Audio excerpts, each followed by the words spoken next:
Because I actually played a game that came out today. Ooh. So should I? Do you want me to go ahead and start this? Yeah, start it. It starts off pretty simple enough. That's the actual Switch like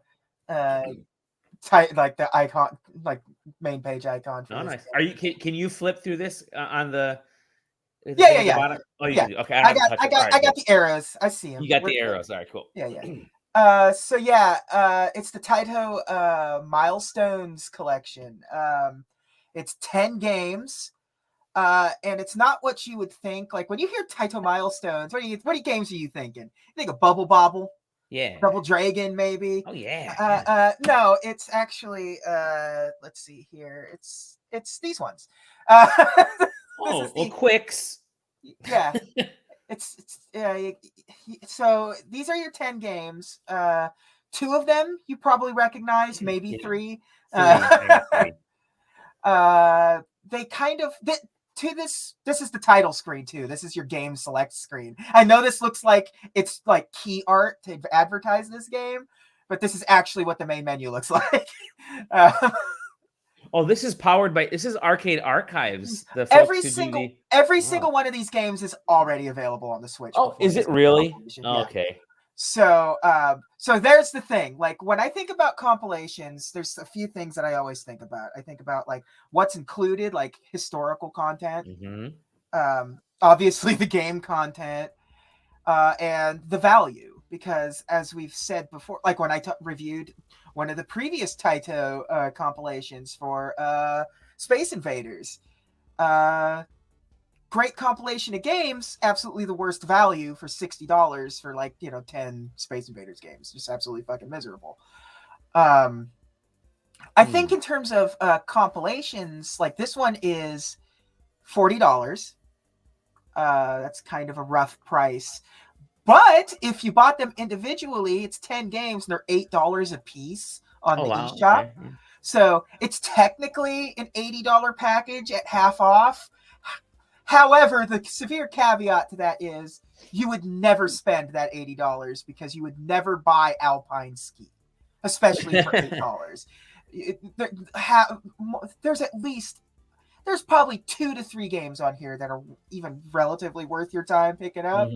But I think they're all good. There's not a stinker on here, but it's like, I think when it comes to compilations, I think I talked about, I review them all the time here. Yeah. Like one of the top compilations is like, speaking of that company earlier, that Blizzard one. That Blizzard one's a really good compilation because you get multiple versions of it. You get of the games, like you get the different console versions and the like made special versions, combining the different console versions to make a perfect version. You get archival stuff, you get a jukebox, you get documentaries, you get a lot of good stuff for good value. I mean, none of the games are particularly great, but in terms of an archival kind of like, this is our history presented in a game, it's fantastic. The SNK collection is really good too. You don't get a lot of the same archival stuff, but you do get like multiple versions of the game. Like you'll get the original arcade version and the NES version, which is really cool. But then like the bottom of the rung is obviously the Space Invaders collection, or let's say I would even say the Mario 3D collection was like one of those bottom of the rung ones, because it's as good as the games are. You're charging me $60 for some mediocre emulation of some classic games. I'm like, they're good games, but it's kind of ridiculous set. You don't get anything with it other than a jukebox. And this is just kind of middle of the road. It doesn't have any archival stuff, but you get all the special features you're used to, like rewind and save states and stuff, which is fine. But a lot of these games use special controllers that you kind of lose out on. Like there's no like rotational controllers. It's all Joy-Cons or joysticks or whatever. So you lose out on that. So I'm just going to go through some of the games that are on here. First up is obvious, and this is in chronological order of release. Okay. So first up, you got QIX or QIX or however you want to call this game. I've never heard it pronounced out loud, so who knows? QIX is the cereal. Yeah. Okay, so this has got to be QIX. Yeah, it's got to be QIX. So it's just one of those drawing games. You know, you've seen this. This is, I think it holds like a record for like one of the most copied games of all time. It's like obviously like Pac-Man and Space Invaders are two of the most copied games of all time, and this one's right there with it.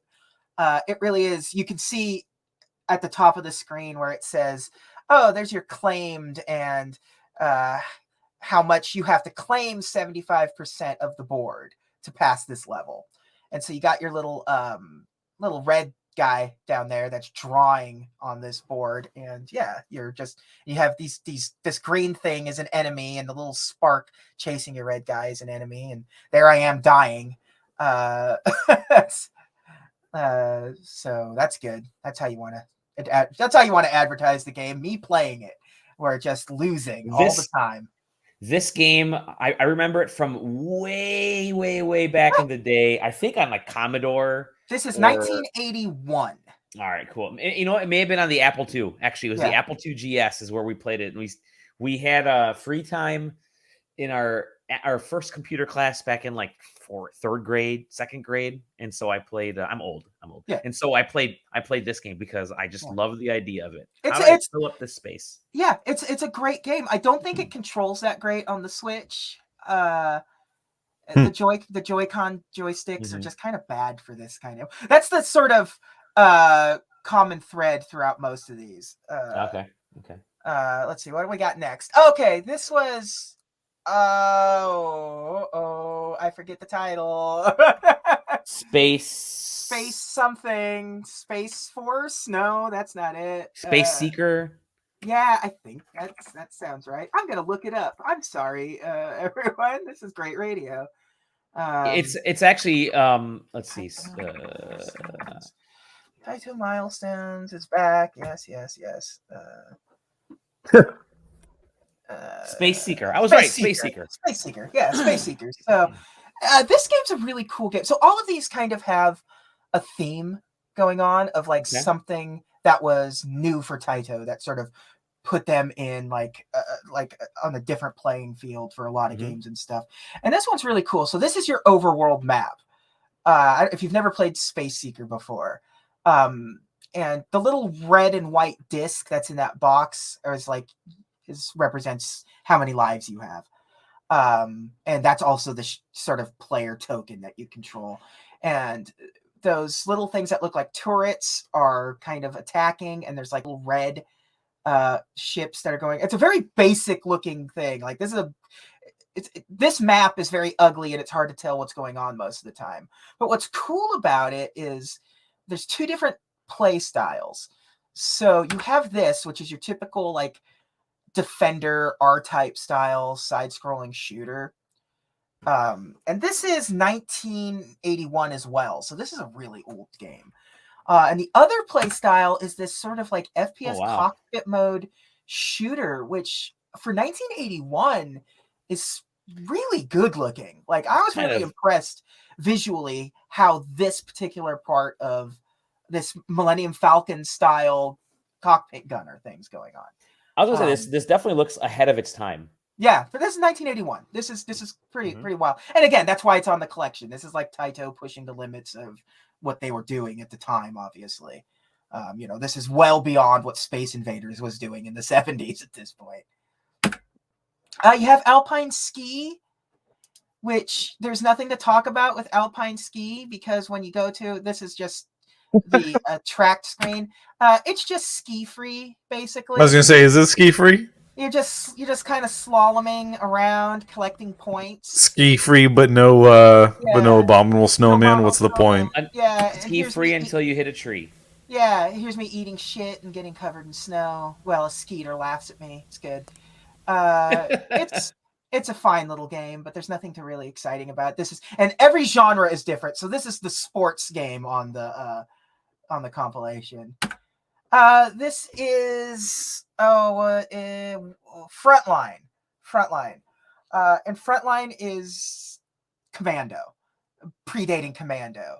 Like those games were this and Akari Warriors were like inspired by this game. How it looks here is how it plays. It's just you're walking upwards on the screen, shooting enemies, but it's like a dial shooter. So but it doesn't play like in a normal compilation, you would just turn this into a twin stick shooter, but it doesn't really feel that way because it was like a turning dial on the arcade control board, and that stuff's not here. And it just plays really, really bad. But it's on here because it was an influence for much more successful arcade games from other companies going forward. You have Wild Western, Wild Western, which basically is just the same as the previous game, but you're a cowboy shooting. I guess unclear, but I think it's supposed to be cowboys and Indians, so nice tactful game. Mm-hmm. And it has this cute little mini game where you're ugly cowboy and ugly horse. That looks like it's like a horse and a giraffe. Yeah, and notice the dude's head camel. Is just the cowboy's head is just the number 3. Oh, that's amazing. That's actually kind of awesome. And that little thing you see on the ground is like you shoot it with your gun and then it shoots in the air. It's basically like try to shoot a coin multiple times in the sky, and it's just like a little mini game that plays on it. Now you have this, which I guess is called Chack and Pop. All right. This is the predecessor to Bubble Bobble. As you can see, the villains in this would come back for Bubble Bobble, the monsters. And it's this cute little, here's this little Pac-Man style setup where these monsters come in and take all your hearts. So the stage so this is like what the level looks like. It's a little maze. I don't know if anyone's played this one before. Has anybody played this one before? I've never heard of this. Okay. So yeah, you can see it's a little maze. And so your guy has little stretchy legs. So if you want to go up, you stretch your legs up to go up those stairs. But also you can stick to walls. But only but not like the edge of the maze, but like on the ceiling and stuff like that. And those little eggs that are hanging from things are it's basically a timer. Eventually they start dropping and they hatch the little monsters from Bubble Bobble. And your attack is basically Bomberman. You throw grenades and they fill up a section of the screen. And if you get caught in it, you die. And if the enemies get caught in it, they die. And you want to free the hearts. And you can see they float their way up to the exit and everything. And it's a complicated little maze game, but inspired by, you can definitely see the where Bubble Bobble comes from playing this going forward. Mm-hmm. But that's why it's in it, because it introduces the main villains from Bubble Bobble. It's cute. Now the best game on the collection is Elevator Action. Love this game. It's one of my favorite arcade games of all time. Look at this logo. This logo is absolutely incredible. Yes. It's so great. I never get tired of seeing the weird James Bond N on this thing. And Elevator Action is just a really simple arcade game, but it's really fun. You are going up and down in an elevator. Bad guys are coming in and out of the doors. You shoot those bad guys. A cool thing about this one, and eventually the elevator kind of bottoms out and you have to get off the elevator and go downstairs and things and getting into other rooms and stuff. That was the sequel, Stair Action. Stair Action, yeah. Stairmaster. Yes. One thing I always liked about this was if you started shooting too soon, you could hit one of the lights and it drops down and it makes everything go black. So it's trying to stop you from spamming just fire, because there's no ammo meter or anything. But this game's fun. This is a good arcade game. It's like the perfect type of arcade game. It's just a high score. How far can you go? Kind of thing. And it's one of my favorite arcade games of all time. I love how the hero, for some weird reason, reminds me of Parker Lewis from Parker Lewis Can't Lose. Great 80s He's got film. very bad posture. Very bad posture, yeah. And some less bright red shoes. It's great. It's my PAX outfit. Yeah, great. There you go. Fairyland Story. You play a little witch character, and it's basically Lode Runner in its own little way, where like Ice Climber or Lolo or things like that. Like you're just trying to beat these enemies. How do you beat these enemies? Well, you have magic that turns them into little cakes. The cake here, what I've done here is useless because he's going to unturn into that cake shortly. What you have to do is turn them into a cake on one of these things and drop it down a level so it smashes. And you can also drop the cake on enemies' heads and they die as well. And obviously the enemies get more complicated. Actually, this game actually has like an ending. Like it has a final boss, which apparently Taito hated. And they said, don't include a final boss. And he said, no. And kept the final boss and an ending in the game, like which is a real good FU move, and I appreciate it. So yeah, it's a cute little game. It's one of the more playable ones on here. It's just a really cute Mario Brothers arcade game style action platformer. Halley's Comet, which is actually probably my actual favorite game on this list.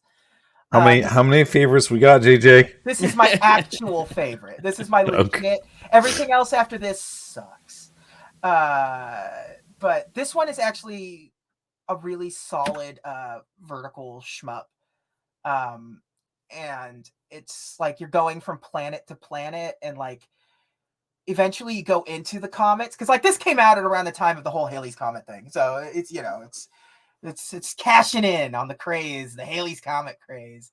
But it turns out like the comet is like an alien. Like you go inside the comet and it's like a boss fight and everything. But it just has some good visuals. It has a nice like map system on the side where you're going towards the comet. It actually has really nice like comet trail effects going on for some of this stuff. It doesn't look so great in switch in a screen cap shot mode, but like in action it's really kind of a cool effect going on there. So are a lot of these like in vertical? Only a handful of them are in vertical. So like you can, and obviously like with any of the arcade ones, like if you have like the flip grip, like you can play this in Tate mode. Okay. So, which is nice. Like you can actually set the settings for it to be in Tate mode, which is the ideal way to play this game. And the last one here is Ninja Warriors. This game was a wild game when it came out because, you will see. Have you ever played Ninja Warriors before? I actually think I have. I believe I have not. This is how wide the screen is. This is a triple monitor game, and they did it in the most absurd way possible. So the middle screen is one of those mirror reflections in the actual arcade cabinet. And the two monitors on the side are actually in like the monitor cabinet itself. So it's the middle screen is being reflected in between two other monitors for just reasons, I guess, so it's not too top heavy. I don't know. It looks terrible, and it's hard to maintenance these systems because you have to line them up perfectly to get this. God, what a fucking nightmare! It's a nightmare of a game. I can't believe it got greenlit. To be quite honest, yeah, it's a wild little thing, and it's ugly. Look at how that man is chasing after you with the knife at crotch level. Doesn't really seem like that. I mean, that's how I would chase after someone, just crotch level knife. Also, I feel like every soldier that you're killing in this is a man of color, and it seems weirdly racist. I don't know what's going on with this game. Wow. But there are also weird enemies, like of the arcade era. It's like, there's a little hunchback man with giant claws. Okay, that doesn't make any sense since I've been like fighting military goons all afternoon. But okay, this game sucks. I don't like this game at all, and it makes me mad when I'm like, I got to this game and I was like, why would anyone make this? It's so complicated visually with the way the arcade cabinet works, and then to try to put it on the Switch seems like that's some real audacity. Especially if you're playing this in handheld mode. Can you imagine what this looks like? Oh man, it's like unviewable. Yeah, it's absolutely a nightmare. This is easily the worst game on the compilation just for aesthetics alone. And that is the last game on the compilation, and I can only assume it's on there because of how ridiculous the arcade cabinet was. They're probably thinking, "Hey, these kids got to see this today. These young kids, these young bucks, got to see what we had to deal with in the '80s." Yeah. So those are your 10 games. Okay. This is an okay compilation. It's hard to. I'm just going to stop the slideshow and you can just go back to... I mean, it sounds... this seems more like preservation for preservation and less about... thank God we've collected our best. Yeah. Which I honestly, I respect in and of itself. Yeah. It's just one of those things where there is a sort of method to the madness of this compilation. Like, it's not as random as it may appear. But it's still like an odd sort of assortment. Really, assortment. Like it's like I said, it's neat that it's like one of every genre. It's like a Noah's Ark situation where it's just like preserving Taito's weird little side projects that paved the way for better projects in the future or like inspired better games. It's just a weird way of putting something out. It makes more sense that these were released individually under the arcade archives header, which these all are. These all have when you get into the games, they have all of the menus. If you've downloaded one arcade archives game on any of the consoles, whether it be PlayStation or Switch or whatever, they all have the same interface. And that's the better way to get some of these games. I would definitely say for $8 get Elevator Action or Haley's Comet, but you don't have to get. Or wait for this to go on sale and get the whole collection for $12. If this game, if you see this game for like $11.99, yeah, it's a fun little throwback to what used to be a powerhouse. Compilation, like a studio, like Taito used to be like top dog. I mean, this is the Space Invaders people. They did Bubble Bobble, they did Double Dragon. That's what these people do. This feels like a lot of the I don't want to say B tier, but let's feel like B tier. But it's absolutely the B tier. Like the only like QIX and or QIX and Elevator Action are really the only two on here that have any sort of like household name, I would say, in any sort of way. More Elevator Action just because it was such a prominent game in the mid 80s in like every arcade. And QIX just because it's been copied 1,001 times. Like it's like a mini game in other games now. It's if you need a quick flash game to advertise your bad movie in 2004, you just do a QIX clone. So that's just how things were then. There's not, with the exception of the Ninja Masters, there's not really a stinker. Ninja Warriors, yeah. There's not really. I don't think this dude's even a fan. No, I like this as strictly a preservation sort of concept, even though it's not really a particularly good. Not imperfect, yeah. Yeah, there's nothing because it doesn't do anything special. You're not getting anything, and I was like, it would be cool if they included some background stuff, but also I bet you most of these games have zero background. There's probably very little key art for a lot of these games, especially like the earliest ones. Like, do you think there's like a cool design doc for Alpine Ski? Well, yeah, I mean, here's the bigger thing is that there might have been, but like this is we're talking at this point we're talking basically pre-preservation. Yeah, exactly. God, I mean, some like QIX was made in 1981 by a husband and wife together. Like, we're talking about we're not talking about studio stuff where there's legacies. Yeah, exactly. So it's a very simple compilation. It's got some fun games on it. At $40, no. Yeah, it's a rough. That's a rough sell. And I hate to do that sometimes because I do understand that like value is different for different people, but for these types of compilations, I think it's important because you are getting fleeced in a lot of these compilations. And I mean the biggest thing is that like you could realistically find an arcade ROM and load this up on a MAME emulator for many years, as it is. For all of these titles. Like, I bet you every single one of these is on Ant Arcade, which was, like, free on Epic Games Store. And it's just like, oh, you give us, like, a quarter and you get to play, like, a round of Alpine Ski. And you're like, okay, cool. That seems fair. Right, and then you would play literally that round and probably never play Alpine Ski again. You're not going to pay $8 for Alpine Ski. That makes no sense. Yeah. But like I said, the compilation is half off what it would be if you bought them individually, but you would never buy all of these games. So right, wait first. If you like old games, wait. These will be cheap at some point. And there is a physical edition of this. Okay, like there's you can buy this. That will definitely go on sale. That would be the best way to get it because like.